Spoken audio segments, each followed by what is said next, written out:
बातें मैं बता रहा हूँ जहाँ से समझो। देखो एक चीज़ याद रखना कि जो अपनी क्लासेज है उनका एक पर्पज़ होता है, मतलब क्यों ये पर्पज़ है। आप जब तक आप अगर इस क्लासेज को ऐसे नॉर्मल मान के कर रहे हो तो ये चीज़ समझ लो कि आप बहुत बड़ी गलती कर रहे हो। जैसे क्या होता है कि बचपन से लेके आप आज तक जो मान लो आपने जितने भी एग्ज़ाम दिए हैं, आप किस बेस पे क्वेश्चन करते हो सॉल्व, कि आपको अगर उस क्वेश्चन के बारे में पता है तो आप कर रहे हो, ये अप्रोच होती है। जैसे मान लो कि भाई पूछ लिया कि क्रिस मिशन कब आया था, अब मान लो इसमें लिखा है 1941, 1942, 1943 और 1944। अब पहले अप्रोच क्या होती थी आपकी, भाई जो आता है वो करो। अब मान लो पता, जिसको पता होगा वो कर लेगा और जिसको नहीं पता होता कुछ गलत सलत मार के आ जाएगा या कुछ तुक्का भी मार लेगा, ठीक है। तो पहले अपने जो क्वेश्चन और आंसर देखने का तरीका यही होता था। अब देखो ये अगर अप्रोच रही ना तो ये एग्ज़ाम निकालना बहुत मुश्किल है, मैं फिर बार बार बता रहा हूँ, ये चीज़ याद रखना। अब अप्रोच क्या होनी चाहिए, क्योंकि देखो ना ये एग्ज़ाम ऐसा है कि आप इसमें नॉलेज बेस पे इस एग्ज़ाम को टारगेट नहीं कर सकते हो, क्योंकि यूपीएससी का एक तो अथाह समुद्र सिलेबस है, उनका जहाँ मन करता है वहाँ जहाँ से क्वेश्चन पूछ लेता है, ठीक है। दूसरी बात ये होती है कि भाई वो क्वेश्चन इतने टफ लेवल पे पूछ लेता है, उसकी लैंग्वेज भी समझ में नहीं आती है, तो आप इस आधार पे करने जाओगे। फिर दूसरी बात 3-3 उसमें कभी कभी 3-3 कभी 6-6 जो है ऑप्शन दिए रहते हैं, ऑप्शन इन द सेंस जो वो है जैसे स्टेटमेंट दिए रहते हैं। अब इतना अगर आप एक एक को पढ़ के वेरीफाई करोगे ये सही है गलत है, मैंने पढ़ा है नहीं पढ़ा है, तो आप कभी इस एग्ज़ाम को क्वालिफाई नहीं कर सकते, ये चीज़ याद रखना। तो उसी अप्रोच को सीखने के लिए अपन क्या कुछ चीज़ें सीख रहे हैं। अब मैं फिर 12 बता रहा हूँ, जब तक आपके माइंड में नहीं आएगी, मैं क्यों बोलता हूँ कि 5 बार क्लास देखो, उसका कारण ये है कि आपका जो बचपन से लेके आज तक का जो तरीका है ना क्वेश्चन अटेम्प्ट करने का, वो चीज़ें चेंज होगी, नहीं तो वो बहुत मुश्किल होगा। फिर मैं 12 बता रहा हूँ, आप एग्ज़ाम में जो होता है ना कि बच्चों से सर हम अप्लाई नहीं कर पाते, एग्ज़ाम में जाते हैं वहाँ पे नॉलेज, वो कारण ये होता है कि आपने उन चीज़ों पे उस तरीके का जो माइंड सेट है वो देखने का नज़रिया ही विकसित नहीं किए हैं, इस कारण से आप लोगों को दिक्कत होती है एग्ज़ाम में। तो ये चीज़ याद रखना। तो आप लोगों को इस अप्रोच को डेवलप करने के लिए मैं इसलिए बोलता हूँ कि वो बार बार वो जो वीडियो कम से कम 5 बार देखो। उससे क्या होगा, जैसे मान लो कि कोई भी क्वेश्चन है, अब आप ये नहीं सोचोगे कि भाई इस पैसेज में क्या लिखा है, पहले आप ये चीज़ सोचोगे कि भाई इसमें से मैं क्या काट सकता हूँ, कैसे मैं ऑप्शन के साथ खेल सकता हूँ। तो ये अप्रोच मैं फिर बार बार बता रहा हूँ तभी आएगी जब आप बार बार ये वीडियो देखोगे, नहीं तो नहीं आएगी, मैं साफ बता रहा हूँ। फिर आप वो नॉलेज वाले लेवल पे ही भागोगे। जैसे अभी निखिल बोला था कि सर मुझे बहुत टेंशन हो रही है, इसका मतलब है कि आप इस अप्रोच को नहीं समझ रहे हो, आप नॉलेज की तरफ भाग रहे हो। भाई नॉलेज को तो मैं जैसे अगर आज मेरे लेवल पे अगर मुझे खुद तुम लोग चेक करोगे ना तो भाई मुझे भी नहीं आता बहुत कुछ चीज़ें। मैं तो साफ बताता हूँ, जैसे यूपीएससी जितना पूछती है, मान लो 100 क्वेश्चन पूछ रहे, अगर मैं नॉलेज लेवल पे करने जाऊँ तो 25 से 30 क्वेश्चन से ज़्यादा नहीं कर पाऊंगा। सोचो मैं तो 8 साल पढ़ते हुए मुझे हो गए, आप खुद ही सोचो ना ये चीज़। तो कभी फिर भी मेरे लगभग मान के चलो लगभग 50 क्वेश्चन के समथिंग मान लो कि काट पीट के सही हो रहे हैं। तो ये यहाँ पहुँच रहा है तो स्वाभाविक सी बात है लगभग मुझे कितने 60 से 70 क्वेश्चन सही करने पड़ रहे हैं, क्योंकि मैं 100 क्वेश्चन अटेम्प्ट करता हूँ। तो भाई इतने क्वेश्चन सही होने के लिए स्वाभाविक सी बात है मुझे लगभग 40 से 45 क्वेश्चन मैं ऐसे सही कर रहा हूँ जो मुझे नहीं आते। तो वो अप्रोच जब तक आप डेवलप नहीं करोगे ना फिर यहीं तक सीमित हो जाओगे, ये चीज़ याद रख लेना। तो ये अप्रोच को डेवलप करने का तरीका यही होता है कि आप बार बार पेपर को देखो, जो मैंने चीज़ें सिखाई है उनको बार बार लगाओ, तब जाके आपका जो है ये चीज़ में आप दक्ष बनोगे। दूसरी बात एक चीज़ याद रखना कि अभ्यास कोई भी चीज़ का हो, जैसे मान लो कि आप इसी चीज़ को लगाना चाह रहे हो तो उसका अभ्यास चाहिए। एक तो आप वीडियो के साथ मेरे देखते हो, साथ में खुद से भी लगा के बैठा करो। जैसे कोई भी पेपर है, ईयर का पेपर खोल लिया, देखो इसमें जैसे अभी मैं तुम लोगों जो थोड़ा थोड़ा R&D वाला काम भी कर रहा हूँ ना, तो मैं आज जैसे एक क्वेश्चन को देखा तो उसमें मुझे लगा कि देखो ये इस तरीके से तो कट रहा है। जैसे उसमें थी एग्रीकल्चर उत्पाद की बात थी, वो एक क्वेश्चन है 2015 का, और उसमें मार्केट की बात कर रहा है। उसमें डी ऑप्शन लिखा था कि उसमें जो लिखा था वो लिखा था मीट वीट लिखा था, मतलब मांस लिखा था। मुझे बताया एग्रीकल्चर उत्पाद में मांस कहाँ से क्या काम कर रहा है। तो ये लॉजिक आप सोचो कि मेरे को कैसे देखते आ रहा है कि भाई समझ बात है, इस तरीके से मुझे अप्रोच डेवलप करनी है। अब मैं ये इस आधार पे जाता ही नहीं हूँ कि भाई मुझे नॉलेज लेवल पे, मैं ये देखता हूँ कि पहले जो अपने पास जो मेथड्स है उनसे कैसे क्वेश्चन का आंसर आ सकता है। तो ये चीज़ माइंड में रखो, मैं फिर बार बता रहा हूँ, ये बहुत हेल्प करेगी, नहीं तो फिर एग्ज़ाम बहुत मुश्किल होने वाला है, ये चीज़ याद रख लो। चलो ठीक है, शुरू करते हैं अपन। तो अपन ने क्या क्या सीखा था, लीनियर इक्वेशन पढ़ा था। लीनियर इक्वेशन में एक नॉर्मल इक्वेशन वाले क्वेश्चन आएंगे, वो भी सोल्व करेंगे, साथ में एज वाले क्वेश्चन वो सोल्व करेंगे। दूसरी बात एलसीएम और एचसीएफ पढ़े थे अपन। वो वाले क्वेश्चन अपन सॉल्व करेंगे। ठीक है, अब आ जाओ देखते हैं इनमें से कोई क्वेश्चन मिलता है नहीं मिलता अपने को। ये सब रीजनिंग के क्वेश्चन है। ठीक, आगे बढ़ो।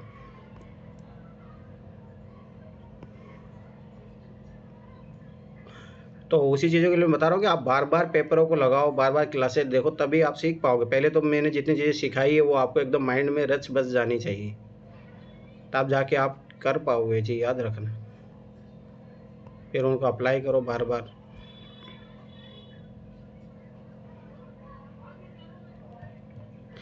चलो ये क्वेश्चन है ना, करते हैं, ध्यान से समझना है ना। ये क्वेश्चन करो और आगे जाके ये रिपीट होगा बहुत बार। करो इस क्वेश्चन को, उस टाइम में नहीं करवाया था ना इस क्वेश्चन को। करो इस क्वेश्चन को, आगे जाके कम से कम 2 या 3 बार रिपीट होगा ये क्वेश्चन।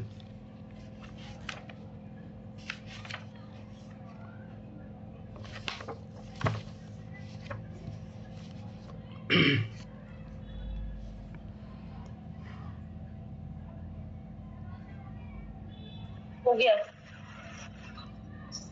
सबसे बनना चाहिए क्वेश्चन, याद रखना ये चीज़। ये 2015-16 में भी आएगा और उधर 2022-23 में भी आया ये क्वेश्चन, और किसी से नहीं बनाइए।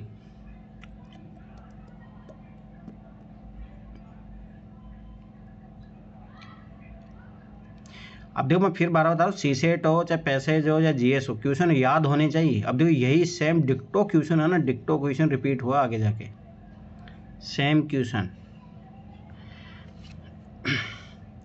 अरे नहीं बना के, इतना इजी क्वेश्चन भी तुम लोग क्या कर रहे हो।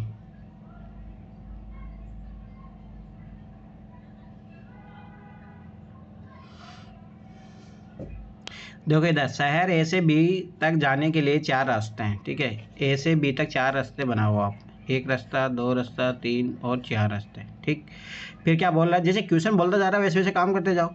शहर बी से सी तक जाने के लिए 6 रास्ते हैं। बी से सी तक जाने के लिए 6 रास्ते हैं, तो 1 2 3 4 5 और 6। ठीक है, अब क्या बोल रहा है कि शहर ए से सी तक जाने के लिए कितने रास्ते संभव है, पॉसिबल पूछ रहा है अपने को। अब ध्यान से समझो, अभी लॉजिक होता है। एक तो डायरेक्ट आप कर सकते हो, जैसे यहाँ पे 4 है इंटू 6 है, डायरेक्ट भी आ जाएगा। पर वो समझो क्यों आता है। देखो यहाँ से देखो, मैंने पहले इन मान लो इनको नाम दे दिया 1 2 3 4। ठीक है, ये है 1 2 3 4 5 6। ठीक, मैं इस पहले रास्ते से जा रहा हूँ। मैं जैसे इस नोड पे आता हूँ, अब मेरे पास 6 ऑप्शन है, तो मेरे पास एक के पास जाने के लिए कितने रास्ते हैं, 6। वैसे 2 के पास कितने होंगे, 6, सॉरी 6 ही होगी। मतलब ये लिखो, 1 के पास जाने के 6 है, 2 के पास भी 6 है, 3 के पास भी 6 है, 4 के पास भी 6 है। जोड़ लो, कितना हो गया, 24। अब मुझे बताइए इस क्वेश्चन में क्या था। याद रखना यही क्वेश्चन आगे जाके भी रिपीट होगा।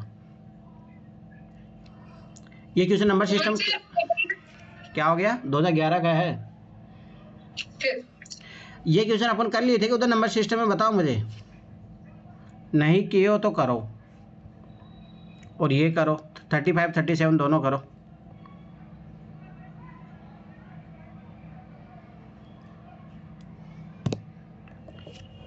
- 35 और 37 दोनों करो।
क्या हुआ, बना नहीं, क्या बन जाना चाहिए, इतना कुछ था ही नहीं क्वेश्चन। हो गया सर।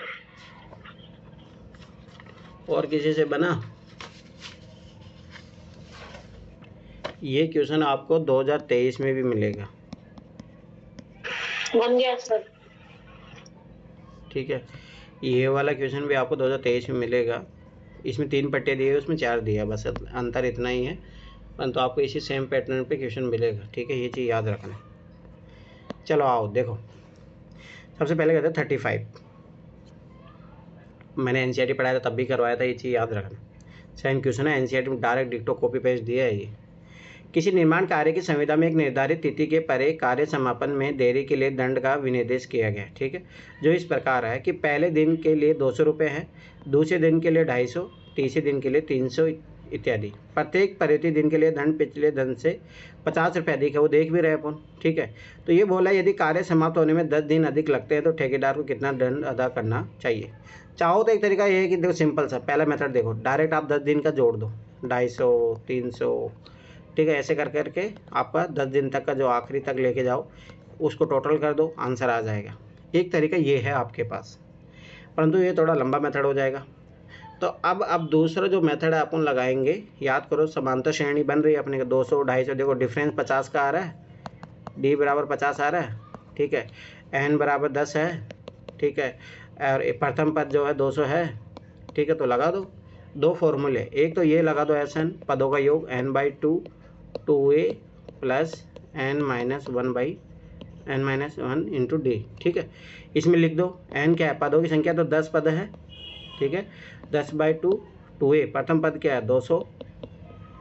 ठीक है, प्लस n-1 10 - 1 डी कितना है 50 सार्वंतर। ठीक है, इस तरीके से करोगे ये 5 आ गया। ये देखो 5 इंटू 400 प्लस 9 इंटू 50 से मल्टीप्लाई करोगे ना 450 आ जाएगा। ये 850 हुआ, 850 को 5 से गुणा कर दो, 0 5 25 2 5 8 40 42 50, सॉरी 42 50 बी आंसर आ गया। एक ये तरीका था।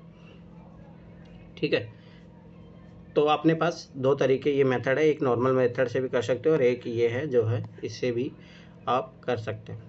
ठीक है, ये फॉर्मूला क्या है 2a प्लस n-1 और ब्रैकेट के बाद क्या लिखा है? डी डी डी डी क्या है?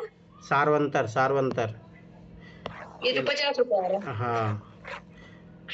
ठीक है, अब आ जाओ, ये क्वेश्चन बहुत अच्छा क्वेश्चन है। अब देखो ध्यान से समझना, ये मैंने एनसीईआरटी में करवाया, जाके देखो एनसीईआरटी क्वेश्चन है, डिक्टो कॉपी पेस्ट है एनसीईआरटी का। अब देखो ये क्वेश्चन देखो ध्यान से समझना, इस टाइप क्वेश्चन पूछता है, पे 2023 में पूछा है। नीचे दिए गए आकृति पर विचार कीजिए, उसके पश्चात किए गए प्रश्न को उत्तर दीजिए। अब देखो इन क्वेश्चनों के लिए आपको ओनली एग्जाम में जब पढ़ोगे उसी से ही आपको दिमाग लगाना है। ऊपर दी गई आकृति में यदि किन्हीं भी दो निकटवर्ती क्षेत्रों में एक जैसा रंग नहीं भरना है तो इस आकृति में रंग भरने के लिए कम से कम कितने अलग रंगों की जरूरत पड़ेगी। अब देखो ध्यान से समझना, कम से कम देखो सबसे पहले मैंने यहाँ रेड भर दिया, ध्यान से समझना, बहुत अच्छा क्वेश्चन है ये, ओनली लॉजिक लगेगा, कॉमन सेंस। ठीक है, अब सवाल की बात है कि मुझे एक कलर तो ज़रूर और चाहिए, तो मैंने मान लो कि यहाँ पे ग्रीन भर दिया, ध्यान से समझना। ठीक है, अब आगे देखो, अब सवाल की बात में रेड तो यूज कर लूँगा, यहाँ पे कर सकता हूँ मैं, जैसे यहाँ रेड कर लिया यूज, ध्यान से समझना। परंतु मैं जैसे यहाँ पे अगर अब देखो यहाँ न तो मैं रेड यूज कर सकता हूँ न ही ग्रीन यूज कर सकता हूँ, क्योंकि यहाँ ग्रीन इससे टच हो जाएगा, रेड यहाँ पे टच हो जाएगा, तो मुझे एक और कलर जरूर चाहिए, तो मैंने ब्लू ले लिया।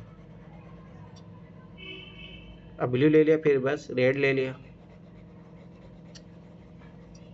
यहाँ पे भी रेड आ जाएगा और यहाँ पे भी ब्लू आ जाएगा, दोनों जगह खाली है।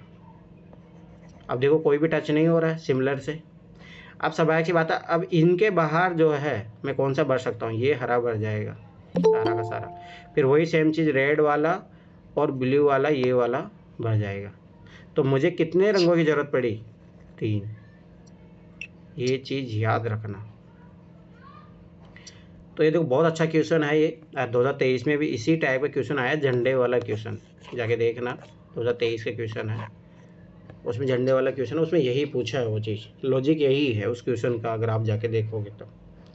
ठीक है, चलो ये क्वेश्चन करो, ये आपका जो है लीनियर इक्वेशन का ही क्वेश्चन है, ये करो, ये बहुत अच्छा क्वेश्चन है। 38 क्वेश्चन करो,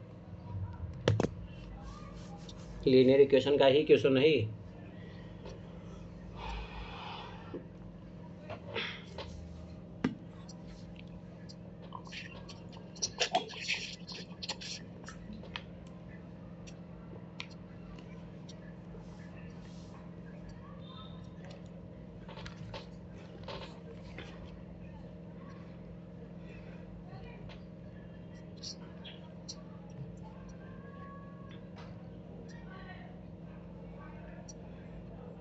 ये धन पूर्ण संख्याएं बोलता है भैया, तो इंटीजर रहता है कि नेचुरल नंबर रहते हैं?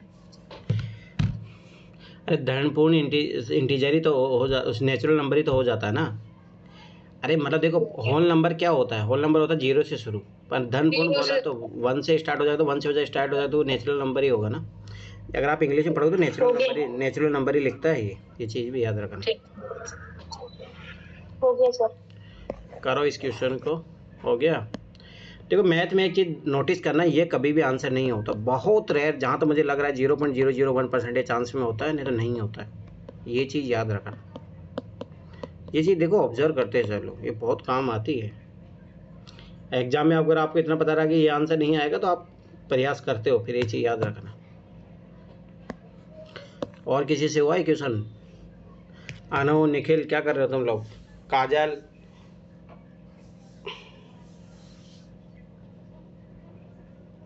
सब बनाओ, सबसे बनना चाहिए क्वेश्चन, ध्यान से पढ़ो।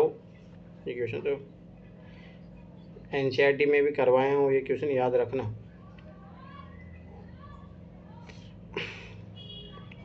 दो तरीके से करेंगे इस क्वेश्चन को भी, दो मेथड है अपने पास। नहीं बन रहा क्या? देखो इतना टाइम नहीं लगता, अगर बनेगा तो 1 मिनट में क्वेश्चन बन जाएगा। वैसे भी एग्जाम में आपके पास एक क्वेश्चन के लिए 1.5 मिनट होता है ओनली, 15 × 120, याद रखना ये चीज़, इससे ज़्यादा नहीं होता है। तो मैं अब आप लोगों को इससे ज़्यादा टाइम दूंगा भी नहीं, ये तो आप लोगों की जो आदत है ना वो वैसी ही रहेगी फिर। ठीक है, अब देखो इधर बन जाना होता तो अब तक बन चुका होता। अब देखो मैंने क्या बोला, जब भी आपको क्वेश्चन नहीं आ रहा हो, जो भी है, क्वेश्चन करने का अटेम्प्ट करे, तो सबसे पहले आप क्वेश्चन को ध्यान से पढ़ो। ऊपर दिखाए अनुसार एक वर्ग को 4 आयतों में विभक्त किया गया, तो ये मतलब है ये स्क्वायर अपने पास, ये 4 स्क्वायर की प्रॉपर्टीज अपन जानते हैं कि उसकी चारों भुजाएं सेम होती है। जैसे ये x होगा, ये x होगा, ये x होगा, ये भी x होगा। ठीक है, पहली बात ये पता होनी चाहिए अपने को। ठीक है, आयतों की भुजाओं की लंबाई धन पूर्ण संख्या है, वो दिया भी अपने को। ठीक है, ये क्षेत्रफल दिया है, याद रखना आयत का क्षेत्रफल है, ये भी क्षेत्रफल है। आकृति में 2 आयतों का क्षेत्रफल अंकित है, जो दिया है अपने को। वर्ग की प्रत्येक भुजा की लंबाई क्या होगी? अब देखो ध्यान से एक लॉजिकली समझो आप ये चीज़ कि आयत का क्या होता है, आयत का फॉर्मूला क्या होता है? आयत का फॉर्मूला होता है लंबाई इंटू चौड़ाई। अब देखो यहाँ पे अपने को 15 दिया है, एक आएगा लंबाई इंटू चौड़ाई, तो ये मान लो लंबाई मान लो, ये चौड़ाई आएगी। ठीक है, तो ये लंबाई मान लो, सॉरी ये लंबाई मानो, और ये जो है चौड़ाई होगी। ठीक है, वही चीज़, ये लंबाई हो गई, चौड़ाई हो गई। और एक अपने पास है 48, जिससे लंबाई इंटू चौड़ाई आएगी अपने पास अलग अलग। अब देखो ध्यान से समझना, जैसे मैं 15 है तो मैं इसको लंबाई इंटू चौड़ाई के रूप में वही याद करो, 1 × 15 लिख सकता हूँ, इसको उसी तरीके से लिखना याद करो जैसे कल अपन किए थे। कैसे और लिख सकता हूँ? 3 × 15, ठीक है, सॉरी 3 × 5, और उसके अलावा जो है वही सब इसका उल्टा लिखा जाएगा, और कुछ ही नहीं। दो ही तरीके हैं। दूसरी बात, अपने को दिख रहा है कि भाई ये तो नहीं है, ये तो अपने को पता लग रहा है यहाँ से। अब इससे ये भी पता लग गया कि अपने पास ये जो है ये 3 है, ठीक है, ये 5 है। ठीक है, अब देखो ये 48 है, 48 को किस तरीके से लिख सकते हो? 48 को भी आप सोचो कि किस किस तरीके से लिख सकते हो। 48 को लिख सकते हैं अपन 1 × 48, 2 × 24, ठीक है, फिर 3 × 16, ठीक है, फिर 4 का भाग जाएगा, हाँ 4 × 12, ठीक है, और अपने क्या वो 5 से नहीं जाएगा, 6 × 6 × 48, 6 × 48। अब थोड़ा वो देखोगे तो इसमें सिमिलर सा ही मिल रहा है कि इसके समथिंग ही, ये तो है नहीं तो बहुत बड़ी हो जाएगी, बहुत छोटा हो जाएगा, उस तरीके से 6 और 8 के समथिंग लग रहा है। तो इस भाई जो बड़ी होगी वो 6 है, ये 8 है, ठीक है, ये सॉरी ये 6 है, ये 8 है, ये बड़ी वाली जो है 8 हो जाएगा। अब अपने को पता लग गया कि देखो ये ध्यान देगा, 6 3 9 हो गया, ठीक है, तो ये वाली भुजा 9 हो गई, तो ये भी 9 ही होनी चाहिए अपने पास। रुको रुको रुको रुको रुको, तो गलती हुआ है, मतलब देखो वर्ग की प्रत्येक भुजा सेम आनी चाहिए, ठीक है, तो ये है ना, हाँ ये तो यहाँ पे जो है ये 8 आएगा, ये जब देखो ये 11 बनेगा, और इसको जब ऐड करेंगे 5 6 11, तो 11, मतलब वर्ग की तो प्रत्येक भुजा सेम होती है ना, तो सेम लाने के पास आपके पास देखो, अब ध्यान से देखना इसमें, एक तो देखो मैं इस तरीके से करा रहा हूँ, मतलब फिर वो लीनियर इक्वेशन वाला भी तरीका करेंगे अपन। अब देखो यहाँ पे अगर मान लो 5 लेते हो, यहाँ पे आप 3 लेते हो, ठीक है, ध्यान से समझना। और यहाँ पे अगर मैं 6 ले, लंबाई लंबाई 5 होगी, चौड़ाई 3 होगी। आप मतलब जो भी है, मतलब समझो ये चीज़, मतलब अपने को तो वर्ग बनाना ना, वर्ग की तो भुजा सेम होगी। तो अपन जैसे अगर मान लो इसको मैं ले लेता हूँ एक एक तरीके से, तो ये देखो 8 और 5 13 हो गया, ये हो रहा है 9, तो ये तो गलत हो गया ना, क्योंकि वर्ग की तो प्रत्येक भुजा सेम होती है। तो इसका मतलब अपने को इस तरीके से कॉम्बिनेशन बनाना है कि वो सेम रहे। तो इसको अगर मैं 3 लेता हूँ तो इसको मुझे 8 लेना पड़ेगा, ठीक। और इसको मैं 8 लूँगा तो इसको 6 लूँगा, इसको ये लूँगा तो 5। अब देखो ये 6 5 11 हुआ, और 8 और 3 11 हो गया। तो बस अपने को यही तो पूछ रहा है कि वर्ग की प्रत्येक भुजा की लंबाई क्या होगी, 11। एक तरीका तो ये था जिसमें अपन डायरेक्ट इस तरीके से सोच समझ के कर सकते, पर नहीं, मेरा माना लीनियर इक्वेशन वाला तरीका सीखो, जो मैं सिखाया भी आप लोगों को, ध्यान से देखना। जैसे ये वाली जो भुजा है, देखो लंबाई इंटू चौड़ाई जो है फॉर्मूला मैं 1 पे लगाऊंगा, उससे अप्लाई हो जाएगा, ठीक है। लंबाई इंटू चौड़ाई जो है कितना, 15। अब मैं टोटल ये मान रहा हूँ क्योंकि वर्ग की भुजा जो है एक्स है, सारी ये सब एक्स होगी, ये सब वो एक्स ही होगी, ठीक है। अब ध्यान से समझना, ये वाला जो एरिया होगा, ये वाला, ये एक्स में से माइनस होगा, और ये भी जो है एक्स में से माइनस होगा कुछ, ठीक है। तो ये जो है 15 जो है लंबाई इंटू चौड़ाई जो है, लंबाई इंटू चौड़ाई, तो 15 को तो मैंने बताया था कि ओनली 3 इंटू 5 का बनता है कॉम्बिनेशन, ठीक है। तो ये जो है एक्स माइनस 5, और इधर जो है ये वाला जो एक्स माइनस थ्री बराबर 15 बन जाएगा। यहाँ से अपने x की वैल्यू आ जाएगी। एक तरीका ये भी है, आप जो है जिस तरीके से सोल्व कर सकते हो, ठीक है।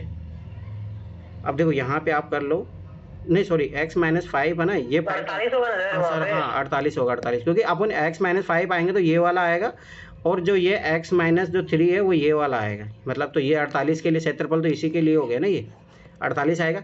अब इसको सोल्व कर लो, देखो एक्स स्क्वायर माइनस 3x, ये माइनस होगा तो minus 5x, minus minus plus हो जाएगा 15 बराबर 48, ठीक है।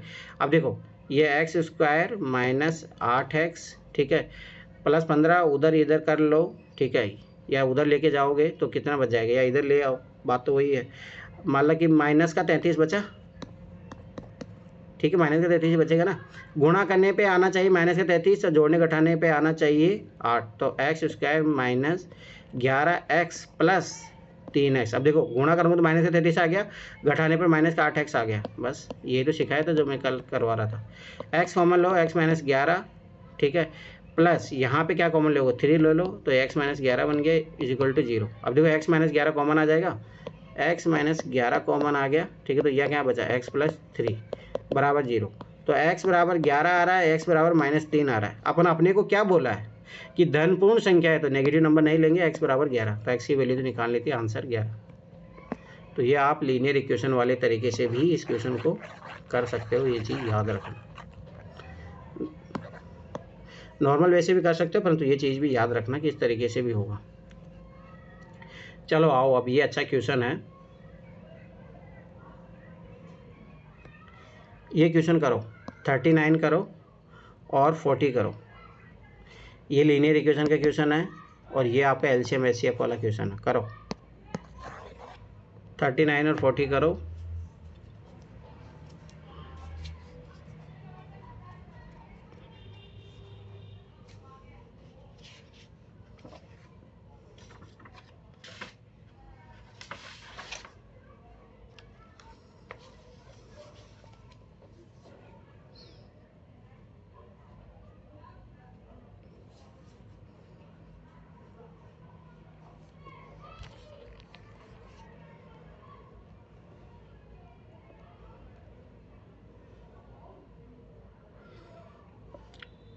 तीन मिनट में हो जाने चाहिए क्वेश्चन। तुम लोग टाइम अपना इम्प्रूव करो। सर कौन सा वाला क्वेश्चन? 39 और मतलब 39 और 40 करना है, हो गए दोनों?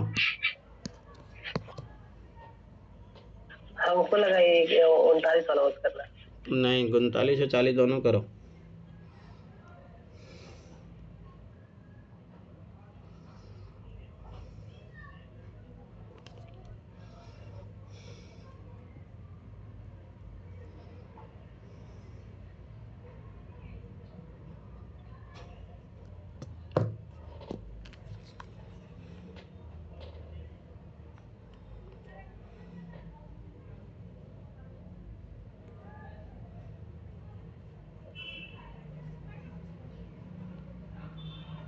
हो गए सर दोनों। और किसी से हुआ?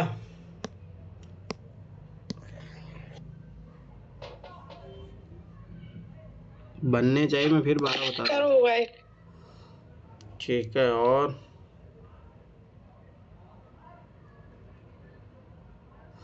इसको दो तरीके से करेंगे इस क्वेश्चन को। लीनियर इक्वेशन वाला क्वेश्चन है, ये चीज़ याद रखना। ये चीज़ 1 मिनट बचा, जल्दी करो, अपना स्पीड भी बढ़ाओ सब लोग।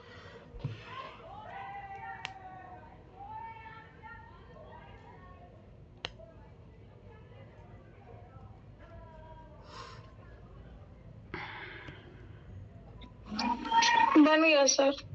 बन गया? चलो अब देखो इधर इस 39 क्वेश्चन में देखो, इसमें दो मेरा तरीके। भी हो गया सर। दोनों हो गया ना? चलो ठीक है, टाइम पे हो गया। अब देखो इधर एक व्यक्ति के पास दो तरीके से करेंगे इसको। पहले नॉर्मल तरीके से करेंगे। एक व्यक्ति के पास 1 रुपये तथा 2 रुपये के सिक्के, ठीक है। यदि उसके पास कुल जो है 50 सिक्के हैं, मतलब 1 रुपये का प्लस 2 रुपये का, उसके टोटल पास 50 सिक्के हैं। ध्यान से समझना, ये नहीं बोलता कि कितने रुपये हैं। और धन राशि 75 है, और 1 और प्लस 2 से 75 रुपये राशि बन रही है। टोटल सिक्के उसके पास 50 रुपये। तो उसके पास 1 रुपये 2 रुपये के सिक्कों की संख्या क्रमशः क्या होगी? अब देखो एक लॉजिक तो ये है कि आप डायरेक्ट देख लो कि किससे 75 रुपये बन रहा है। इसे देखो 15 15 30 70, देखो 35 दूना 70 होगा। 70 में 15 जोड़ोगे तो ये तो 85 हो रहा है। तो ये तो ऐसे गलत गया। सर बी आंसर है इसका। अरे हाँ ठीक है, देखो इधर अब 35 होगा। 35 ये देखो 15 15 30, ये 65 हो रहा है। ये तो ऐसे गलत हो गया। ये देखो 30 और 20 40 70 हो रहा है। अब ये देखो ये 25 प्लस 50 75। एक तो सिंपल तरीके से आपको कुछ भी नहीं करना था, डायरेक्ट उससे क्वेश्चन सोल्व हो गया, मतलब बाय द ऑप्शन मेथड। अब एक तरीका नहीं कि अपन नॉर्मल सीखेंगे भी भाई कैसे वो जो इक्वेशन बनती है क्या है, ध्यान से समझना। जैसे माना मैंने 1 रुपये का सिक्कों को x माना, तो ऑटोमेटिक ये क्या हो जाएगा? 2x हो जाएगा। होगा नहीं होगा बताओ भाई? एक मतलब 2 रुपये में 1 रुपये कितने सिक्के होते हैं? 2 होते हैं ना, ठीक है। ध्यान से समझना। तो मैंने इसको लिखा ये, ठीक है। अब ये जो मैंने लिखा, तो देखो अगर इसको पहले मैं इसको y मान लेता हूँ, ठीक है। y की जगह पर 2x भी यूज कर दूंगा, ठीक है। ये चीज़ याद रखना। तो सिक्कों की संख्या जो है x प्लस वाई बराबर जो है 50 है, ठीक है। परंतु इसने पैसे जो बताए हैं, अब देखो x प्लस वाई बराबर 75 तो लिखोगे, पर मैंने क्या बोला, y की जगह आप क्या यूज करोगे? 2x, क्योंकि कितने रुपये होते हैं? 2 रुपये में 1 वाले कितने सिक्के होते हैं? 2 सिक्के होते हैं। ये हो गया 75। तो ये कितना होगा? 3x बराबर 75। तो x बराबर कितना आ गया? 25। x बराबर जब 25 आ गया तो y बराबर कितना? x बराबर 25। 1 रुपये सिक्के कितने? 25। और 2 रुपये सिक्के कितने हो गए? 25। आंसर। तो ये है लीनियर इक्वेशन, जो आप 6ठी 7वीं 8वीं क्लास के एनसीईआरटी में सीखे हो। याद रखना ही चाहिए। तो लीनियर इक्वेशन वाला तरीका भी लगाना आना चाहिए। अभी तो ये क्वेश्चन एलसीएम एचसीएफ वाला है, ठीक है। अब ये तो पढ़ के पता लगना चाहिए। देखो ये क्वेश्चन आगे भी आएगा। 3 व्यक्ति एक साथ टहलना प्रारंभ करते हैं तथा उनके कदमों की माप क्रमशः 40 सेंटीमीटर, 42 सेंटीमीटर तथा 45 सेंटीमीटर है। प्रत्येक व्यक्ति कितनी न्यूनतम दूरी तक चले ताकि प्रत्येक व्यक्ति समान दूरी को पूर्ण चरणों में पूरा कर ले? मतलब समझ में आगे की तरफ बढ़ रहा है। तो मैंने कल सिखाया था, आगे तरफ बढ़ रहा था, एलसीएम निकालेंगे, पहली बात, ठीक। दूसरी बात देखो यहाँ पे मीटर में दिया है, सेंटीमीटर में दिया है, तो अपन क्या करेंगे इनको ना, जब पहले आप इनको निकाल लो, इसको जो है सेंटीमीटर में चेंज कर लेंगे, या उसको जो आएगा उसको मीटर में चेंज कर लेंगे, वो भी एक तरीका। तो अपन जैसे एलसीएम निकालने का तरीका सीखे थे, 40 42 और 45 करो। 2 20 21 और 45। अब 2 का नहीं देंगे अपन, क्योंकि 2 का भाग उसमें जा नहीं रहा। 3 का देंगे अपन। 3 का दिया, इसमें 3 7 21, ये 3 15 15 45, ठीक है। अब 5 का देंगे, क्योंकि 5 का जाएगा, 5 का 7, ये 3, बस गुणा कर लो। 2 3 6 6 पंजे 30, ठीक है। 30 आया। अब ये 7 या 21, 21 इंटू 4, 4 1 84, ठीक है। 84 इंटू 30 कर लो, तो डायरेक्ट 0, 3 चौक 12, सिलाई की 3 8, 24 1 25, 25 20 आ गया। अब ध्यान से समझना, अब मुझे इसको मीटर में चेंज करना है। अब ध्यान से देखो, 25 20 आया। एक तो तरीका है कि आप इनको चेंज कर लो, आंसर उस तरीके से भी आ जाएगा। देखो आंसर मिल रहा है अपने को अपन, ठीक है। मान लो कि उसको पहले चेंज करना सीख लो। 2520 आ रहा है, ये क्या आ रहा है? सेंटीमीटर आ रहा है। अब मैं इसको ऐसे लिख सकता हूँ, 2500 प्लस 20 सेंटीमीटर, ठीक। ध्यान समझना। अब मुझे इसको मीटर में चेंज करना है, तो मैं इसको 100 से डिवाइड कर दूंगा, तो ये मेरा 25 मीटर हो जाएगा। और ये ऐसे कैसे जो है सेंटीमीटर रहेगा, तो 25 मीटर 20 सेंटीमीटर। आंसर कहाँ मिल रहा है? ए, याद रखना ये चीज़, ठीक है। अब ये क्वेश्चन गलत मत करना, आगे जाके आएंगे ये क्वेश्चन भी।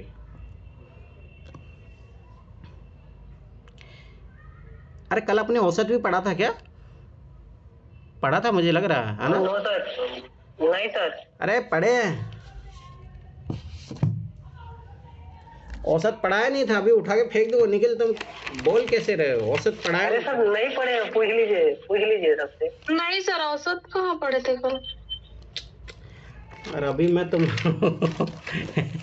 याद आया ये चीज़ मैंने क्या सिखाया था? 13, 14, 15, 16 और 17, इनका एवरेज क्या होगा? 15, याद आया? सर ये तो नॉर्मल ना, बाकी तो इस चैप्टर में आगे भी तो है। एवरेज करवाया हूँ कल मैं। हाँ सर, आपने कल पढ़ाया था एवरेज। तुम लोगों को ना करो ये क्वेश्चन, कल करवाया हो, भूल गए हो? 49 करो फटाफट, एवरेज का क्वेश्चन है ये, कल करवाया हूँ तुम लोगों से, ये चीज़ याद रखना। कल 3 चैप्टर किए थे अपन, एक लीनियर इक्वेशन किए थे, ठीक है, एक एलसीएम एचसीएफ और एवरेज किए थे, याद रखना ये चीज़।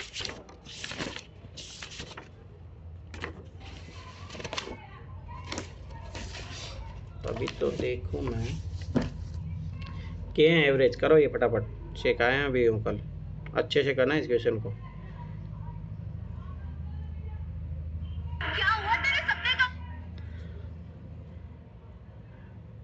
मैंने उसमें लिखा भी है कल जो मैंने क्लास करवाई थी, 1 मिनट रखो।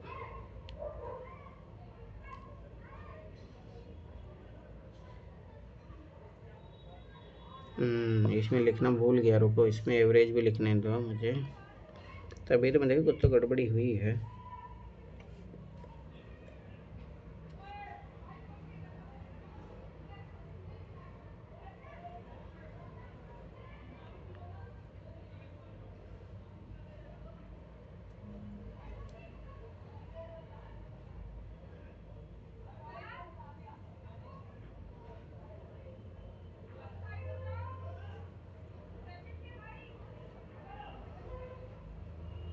हो गया सर? हो गया? बन गया सर। कल अपन 3 चैप्टर किए थे, याद रखना, तो उसमें अपन ये सारे क्वेश्चन करेंगे, एक तो एज वाले क्वेश्चन करेंगे, लीनियर इक्वेशन वाले करेंगे, एवरेज वाले करेंगे, लीनियर इक्वेशन, एज वाले, एवरेज और एचसीएफ एलसीएम, याद रखना ये चीज़, ठीक है। अब देखो, अपने प्रथम 3 परीक्षणों में किसी छात्रा का औसत प्राप्तांक n अंक था। तो एक चीज़ याद रखना, ध्यान से क्वेश्चन को पढ़ना, आप क्वेश्चन को ध्यान से पढ़ोगे बन जाएगा। थोड़ा सा भी इधर उधर क्वेश्चन को गलत पढ़ा, ये क्वेश्चन आप गलत करोगे, ये चीज़ याद रख लेना। अब देखो देखो एवरेज कैसे निकालते हैं, औसत कैसे होता है, ध्यान से पहले फॉर्मूला देखो। टोटल परीक्षण होते हैं, उनका योग होता है यहाँ पे, ठीक है, टोटल समेशन होता है, जो नंबर है जितने जिसको जितना जोड़ा गया है टोटल नंबर उसको यहाँ पे। तो ये क्या बोला, अपने प्रथम 3 परीक्षणों में किसी छात्रा को औसत प्राप्तांक ये n है, कितनों में? 3 में, ठीक है। तो ये अपने को चाहिए, तो ये कैसा होगा? क्रॉस मल्टीप्लिकेशन, ठीक है। तो ये जो है पदों के योग आएगा, ठीक है, वो याद रखना कि कितना आ जाएगा, 3n आ जाएगा। अब आगे क्या बोला, यदि वह अपने चौथे परीक्षण में पिछले औसत प्राप्तांक से 20 अंक अधिक प्राप्त करती है, पिछले औसत प्राप्तांक कितना? n, तो n प्लस 20 है जो चौथे में प्राप्त करती है। तो प्रथम 4 परीक्षणों का औसत प्राप्तांक क्या होगा, ध्यान से समझना। पहले 3 का तो कितना है औसत, मतलब ये औसत नहीं, मतलब टोटल योग कितना था? 3n प्लस चौथे में कितना मिला है? n plus 20।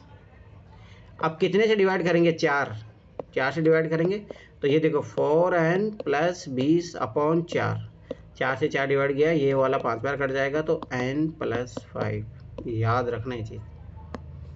किस किस का गलत आया है? या आंसर गलत आया होगा पक्का, मैं बता रहा हूँ। सही है। किसी का गलत आया आया होगा, n प्लस 5 ही आया सर। नहीं मतलब और किसी का गलत आया होगा, मैं बता रहा हूँ। चलो ठीक है, आगे पहले लगाए थे ना। अच्छा चलो ठीक है, आगे बढ़ो।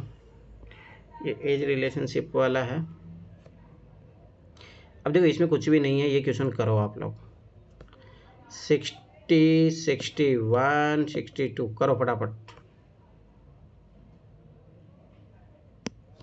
ये नॉर्मल कैलकुलेशन वाला क्वेश्चन है, तो इसमें ऐसा कुछ है नहीं स्पेशल जो आप अलग से कोई चैप्टर में पढ़ोगे। करो फटाफट, 3 क्वेश्चन मतलब 4.5 मिनट, करो फटाफट। 8:15 पे मैं कराना शुरू कर दूँ, करो फटाफट।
हो गए सर तीनों। और किसी से हुआ?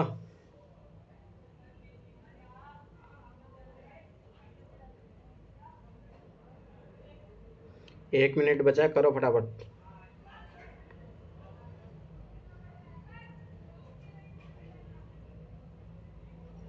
बन गया सर। बन गया?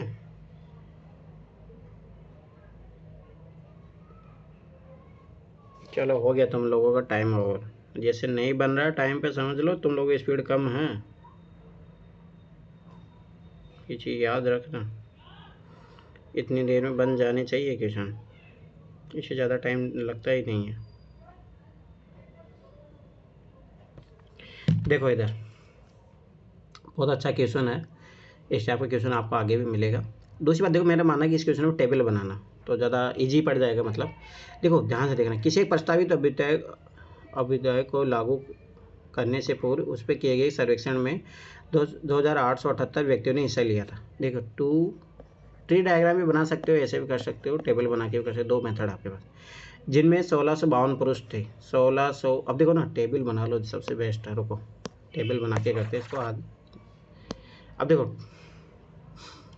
टोटल व्यक्ति, टोटल पर्सन जो है उसमें कितने लोगों ने भाग दिया, 278 ने भाग दिया, ठीक है। अब इनमें से जो है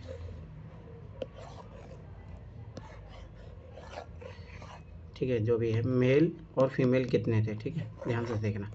इसमें बोल दिया कि 1652 में 1652 पुरुष थे, तो 1652 यहाँ पे माइनस करो, इसमें से फीमेल की संख्या आ जाएगी। ये करोगे 6 2 और 2 और 1, 1226 आया, सही है। आगे देखो, आगे क्या बोला है, 1226 व्यक्तियों ने प्रस्ताव के विरुद्ध मत दिया। 1226 ने जो है व्यक्तियों ने प्रस्ताव के विरुद्ध, अभी देखो अपोजिशन वाले हैं जिसने अपोजिशन वोट दिया है, जिनमें 796 पुरुष थे, 796 पुरुष थे। तो यहाँ फीमेल कितनी हो जाएगी, 0, ठीक है। ये करोगे 12 में 3, 11 4, 430, ठीक है, ये चीज़ याद रखना। अब ये देखो आगे, ये अपोजिशन में देने वाले वोट थे, ठीक है। अब टोटल वोट इतने पड़े थे, 1425 व्यक्तियों ने प्रस्ताव के पक्ष में मत दिया। अब देखो पक्ष में जो है सपोर्ट में देने वाले थे 1425, ठीक है। अब ध्यान से देखना, जिसमें 196 जो है स्त्री अनिर्णित थी, ठीक है। अब देखो टोटल जो फीमेल है इतनी है, ध्यान से समझना, 1226 में से आप ये 196 घटा दो पहले तो, 0 12 3 करोगे, 11 1 करोगे, 1030, 1030 में से 430 घटा दो, 430 घटा दोगे आप, तो ये देखो 10 में 4 गया 600, 600 आ जाएगी सपोर्ट करने वाली, 600 सपोर्ट करने वाली, तो पुरुष कितने आ गए, 825, ठीक है। टेबल कंप्लीट हो गया। अब देखते हैं सारा चीज़, कितनी स्त्रियों ने प्रस्ताव के पक्ष में मत दिया, 600, ठीक है। कितने पुरुष अनिर्णित थे, हाँ अब रुक जाओ, कितने पुरुष जो है वोट नहीं दिए, देखो टोटल यहाँ पे देखो, टोटल इतने थे, तो ये इन दोनों को जोड़ो, 796 और 825 को, 6 5 11, 80 लागे 1, 9 10 10 2 12, 80 लागे 1, 8 8 16, 1621, तो इसमें से ये घटा दो तो कितने वोट हो गए, 31 वोट थे जो पुरुषों ने वोट नहीं दी। कितने स्त्रियाँ प्रस्ताव के पक्ष में नहीं थी, 430, फटाफट हो गया। तो ये चीज़ याद रखना, टेबल बना के करना। ये 2011 का आपका पेपर कंप्लीट हो गया है, 2012 का भी कर लेते हैं, ठीक है, 12 का भी कर लेते हैं फटाफट।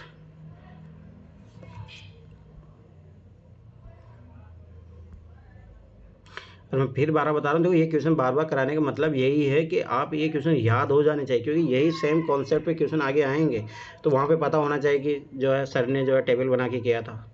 तो ये बहुत हेल्प करता है, ये चीज़ याद रखना एग्जाम में, आपको चीज़ें पता रहेगी कि भाई कौन से क्वेश्चन को किस तरीके से अप्रोच करना है, बहुत टाइम बचेगा,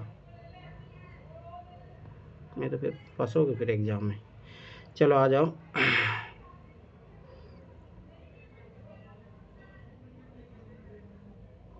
ये वाला क्वेश्चन किए थे तुम लोग, 17 नंबर, चलो ठीक है, हाँ नहीं नहीं करो करो करो, इसके एज वाले कॉन्सेप्ट वाला ही है। ऐसे तो रीजनिंग का क्वेश्चन है, अपन कोई नहीं, ऐसे करो, रीजनिंग में भी एज वाला हो गया, करो इस क्वेश्चन को करो,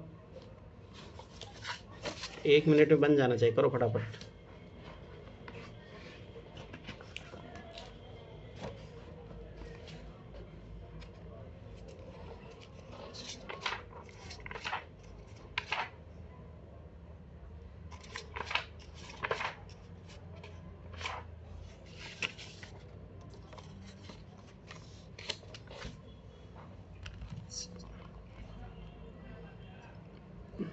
इस टाइप क्वेश्चन अपन पहले भी किए थे, नंबर सिस्टम में कुछ कुछ क्वेश्चन किए थे।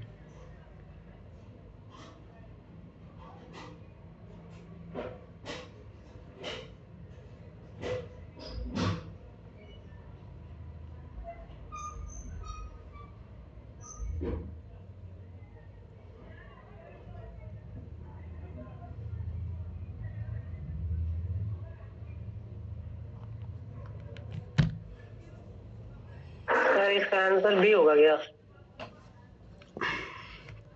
क्यों बी क्यों आ रहा तुम्हारा? यही सेम क्वेश्चन है 2023 में मिलेगा आपको,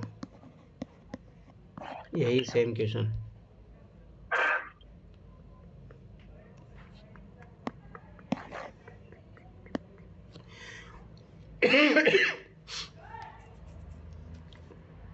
नहीं बना, अब तो बन जाना चाहिए, 1 मिनट खूब होता है इस क्वेश्चन को बनाने के लिए।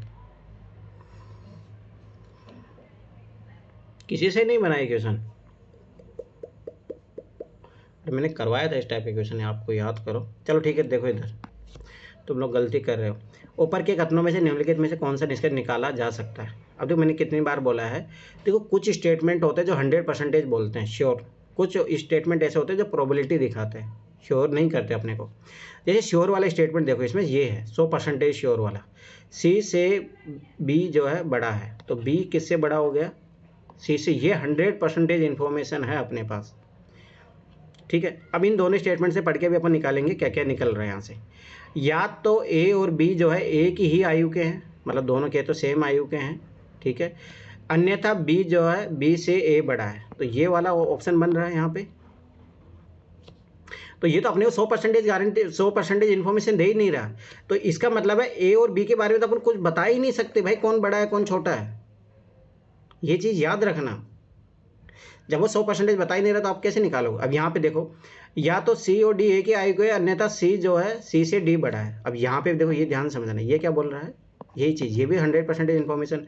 तो सी और डी के बारे में भी अपने को कुछ भी इन्फॉर्मेशन नहीं मिलेगी, ठीक है। 100% इन्फॉर्मेशन है ही नहीं। अब यहाँ पे अपना जो है अरेंजमेंट जमा लो, ये अपने को 100% इन्फॉर्मेशन दे रहा था, इसके अकॉर्डिंग जो है अपनी इन्फॉर्मेशन जमा लो। अब देखो यहाँ पे जो है अगर आप जमाओगे तो ये ऐसा हो जाएगा, ठीक है। अब देखो इतना तो श्योर है कि जो सी जो है, सी से बड़ा कौन है, डी है या बराबर है, ठीक है। तो एक केस अपन लेंगे कि सी से बड़ा जो है डी है। अब अपने को पता नहीं वो ए और बी से क्या है, बड़ा है छोटा, उसके बारे में कुछ भी नहीं कह सकते जब अपने को दिया ही नहीं है। तो मान लो कि एक केस ले लेते हैं जहाँ पे वो है सी से बड़ा है, ठीक है, डी जो है सी से बड़ा है, ठीक है। अब देखो आगे देखो, इस कंडीशन में क्या बन रहा है, बी और डी एक ही आयु के हैं। अपन बी और डी के बारे में जब कोई रिलेशन नहीं दिया तो कुछ भी नहीं बोल सकते, ठीक है। पर देखो यहाँ से एक चीज़ कंफर्म पता लग रहा है कि सी जो है सी से ए बड़ा है। हाँ देखो, सी से बड़ा डी है, डी से बड़ा बी है, और बी से बड़ा ए जो है। तो ये तो श्योर हो गया अपने को कि भाई जो है कि ए जो है सी से बड़ा है, ये 100% पता है। इसके बारे में अपन कुछ भी नहीं बोल सकते, एक आयु के हैं या ज़्यादा है, कुछ भी हो सकता है। जैसे मान लो एक केस, चलो इस केस में तो बड़ा हो रहा है, परंतु देखो अगला ही केस जैसे आप लोगे डी को बराबर लो सी के, तो जैसे डी को बराबर लोगे सी के, अब देखो ये हो सकता है कि दोनों सेम ही हो, अपने को कुछ भी नहीं बोल सकता ना, सेम भी हो सकता है बड़ा भी हो सकता है। तो इस केस के बारे में अपन कुछ भी 100% श्योर नहीं बोल सकते, तो ये चीज़ याद रखना पड़ता है। तो इसके बारे में अपन श्योर बोल सकते हैं कि जो सी से जो है ए जो है सी से बड़ा है, ठीक है, सी से ए बड़ा है। याद रखना, इस टाइप क्वेश्चन बहुत आए हैं, 2023 में भी आया यही क्वेश्चन, ठीक है। आगे याद रखना, इस तरीके से करना है इस क्वेश्चन को। चलो आगे देखो अब,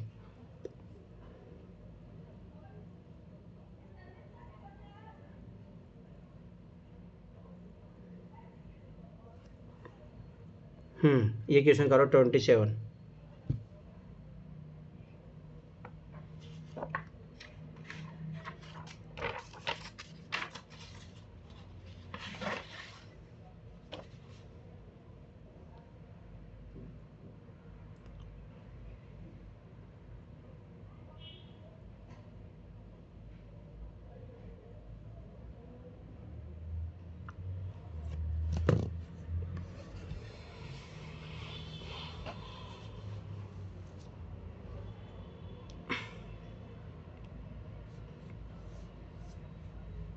हो गया। और हो गया सर। देखो सबसे अधिक अंक किसने प्राप्त किए, ध्यान से समझना। एक तो तरीका होता है, देखो इसमें है ना, मतलब ऑप्शन पढ़ते जाओ काटते जाओ। रमा ने रानी से अधिक प्राप्त की, सबसे अधिक पूछ रहा है तो रमा ने रानी से अधिक, तो रानी तो आंसर होगा ही नहीं, गए काम से, ठीक। आगे बढ़ो, रानी ने रत्ना से कम अंक प्राप्त किए, तो रत्ना भी आंसर नहीं होगा। रुको रुको, रानी ने रत्ना से, सॉरी हाँ रत्ना ज़्यादा है ना, तो रानी आंसर नहीं होगा, तो रानी तो कट चुकी है पहले से ही, ठीक है। रत्ना ने रमा से अधिक प्राप्त किया, तो रमा आंसर नहीं होगी, ठीक है। पद्मा ने रमा से अधिक, पद्मा ने किससे, रमा से तो अधिक प्राप्त किया है, परंतु रत्ना से कम अंक प्राप्त किया है, आंसर आ गया। कुछ करने की जरूरत है ही नहीं, पढ़ते गए काटते गए। एक तो ये तरीका है जिसमें आप ऑप्शन की सहायता से फट से चलेंगे, ठीक है। पर कोई नहीं, एक बना भी लो। ध्यान देखना यहाँ पे क्या बोला, पहली चीज़ रमा ने रानी से अधिक अंक प्राप्त किए, तो रमा जो है ग्रेटर देन किससे होगी, रानी से, ठीक है, पहली चीज़ ये याद रखना, जब ये पहले स्टेटमेंट में रमा और रानी की बात कर रहा तो आप दूसरा वही पढ़ो जहाँ पे इन दोनों के बारे में कहीं जगह बात हो रही है। तो यहाँ हो रही है रानी ने रत्ना से कम अंक प्राप्त किए। अब रानी ने रत्ना से, ठीक है, तो ये रत्ना जो है इनसे आगे भी जा सकती है, यहाँ पे भी हो सकती है, यहाँ पे भी हो सकती है, ठीक, कहीं पे भी हो सकती है, अपने को नहीं पता। अगला लिखा है रत्ना ने रमा से अधिक, तो ये पता लग गया कि यहाँ पे, ठीक है, रत्ना यहाँ पे है, इस स्टेटमेंट से अपने को पता चल गया। तो 3 स्टेटमेंट क्लियर हो गए। अगला देखो, पद्मा ने रमा से अधिक, रमा से अधिक किंतु रत्ना से कम अंक प्राप्त किया। तो मतलब यहाँ पे आ गई पद्मा। याद रखना कभी ऑर्डर भी पूछ सकता, तो रत्ना, पद्मा, फिर रमा और फिर रानी। तो अगर पूछ ले सबसे कम तो रानी, ठीक है, सबसे ज़्यादा तो रत्ना, ठीक है। तो ये चीज़ याद रखना। ये क्वेश्चन करो 25, इसी सेम कॉन्सेप्ट पे जो अभी मैं सिखाया।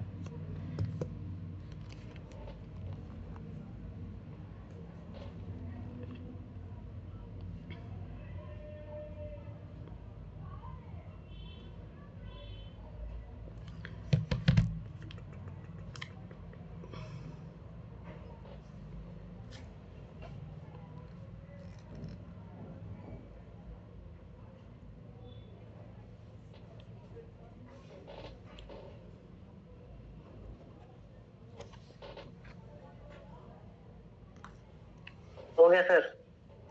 हो गया, और किसी से हुआ? हो गया, हो गया, और किसी से अनु हो गया। बनना चाहिए क्वेश्चन, याद रखना है चीज़। देखो इधर, देखो गीता जो है, गीता सीता से अधिक सुंदर है। गीता जो है सीता से तो अधिक सुंदर है, लेकिन रीता जितनी सुंदर नहीं है, ठीक है। तो सबसे ज़्यादा सुंदर कौन होगी? रीता हो गई। अब पढ़ते हैं स्टेटमेंट। सीता जो है गीता जितनी सुंदर नहीं है। सीता, हाँ सही बात है। इसका मतलब क्या बोल रहा है कि गीता ज़्यादा सुंदर है सीता से? हाँ एकदम सही बात है। आगे देखो, सीता रीता से ज़्यादा सुंदर है। सीता कहाँ भाई, ये तो सबसे कम है सुंदर। रीता जो है गीता जितनी सुंदर नहीं है, तो ये तो क्या बात करें, उल्टा रीता है ज़्यादा, ठीक है। गीता जो है रीता से ज़्यादा सुंदर है, अरे नहीं कम है, ठीक है। तो ये चीज़ याद रखना। ये स्टेटमेंट आप नॉर्मल बोलचाल की भाषा में भी यूज करते होगे, बस यूपीएससी है ना, इसी को ही उल्टा सुल्टा करके पूछता है, तो ये चीज़ याद रखना। चलो,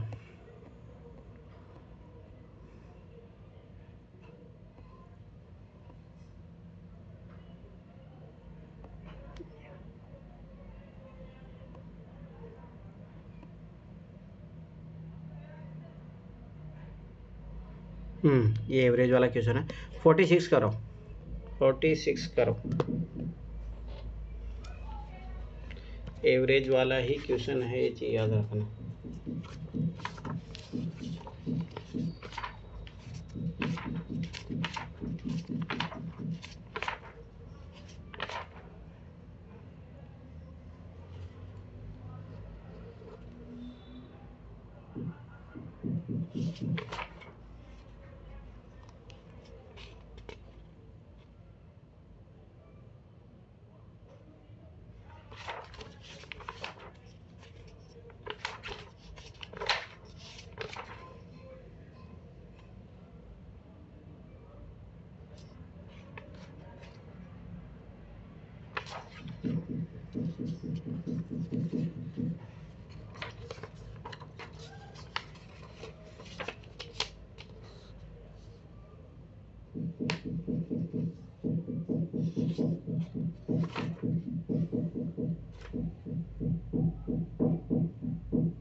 यहाँ से कॉन्सेप्ट सीखोगे, आगे जाके 2021 में आया यहीं से। अच्छा क्वेश्चन है ये।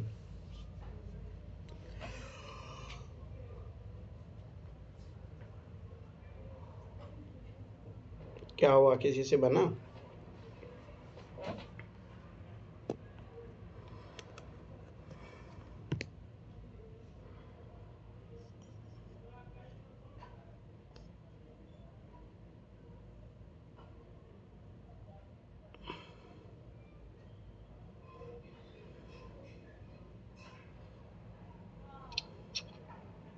सर इसका आंसर बी होगा क्या?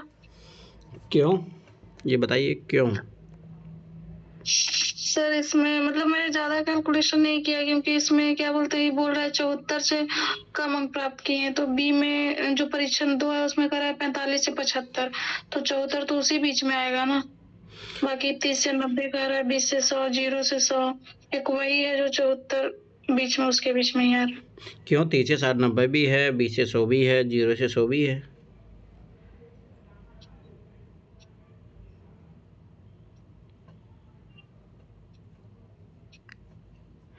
और किसी ने किया?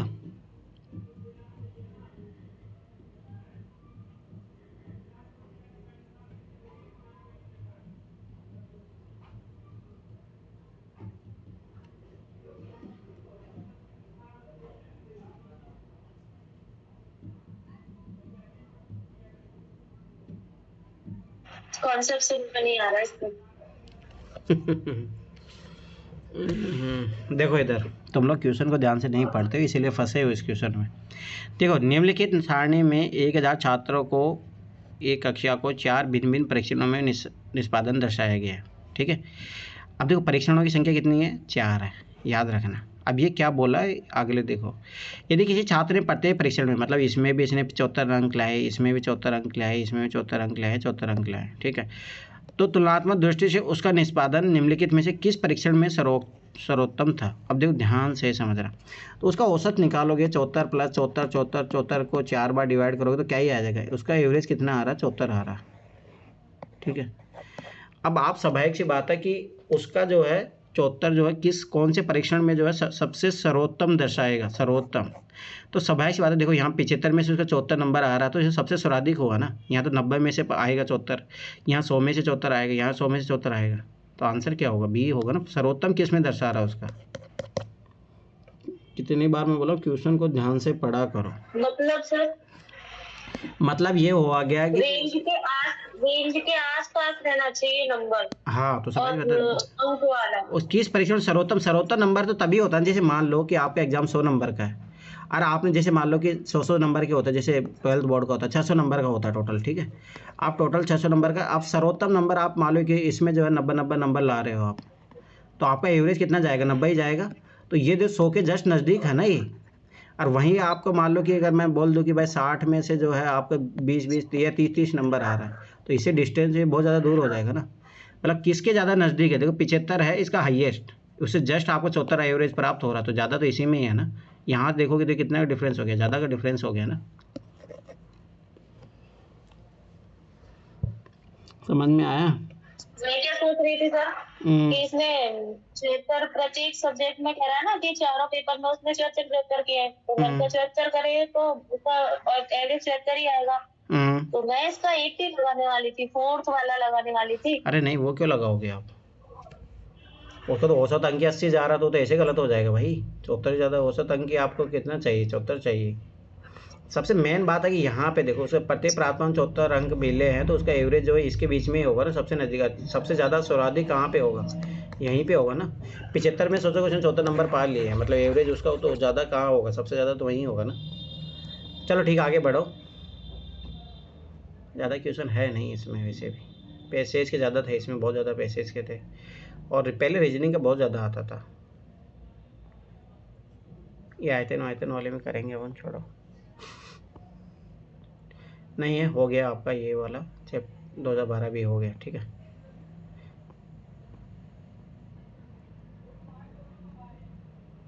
चलो ठीक है। अब देखो 11 12 हो गया, 13 14 कल कर लेंगे, फटाफट हो जाएगा, कोई दिक्कत नहीं है। ठीक है, 1 घंटे समथिंग हुआ, तो लगभग अभी कितना बज गया है, 8:35 हो रहा है, तो 8:55 तक मिलो आप लोग, मैक्सिमम 50 में आ जाना आप ही के, 55 से क्लास शुरू हो जाएगी। और आज करेंगे बैठ के, क्योंकि वो कल 2011 ही हुआ था ना, कम से कम आज 14-15 तक करेंगे। ठीक है, तो बैठना उधर 2-2.5 घंटे बैठेंगे। ठीक है, चलो ठीक है, जल्दी आना, 8:50 तक 55 पे क्लास शुरू हो जाएगी, ये चीज़ याद रखना।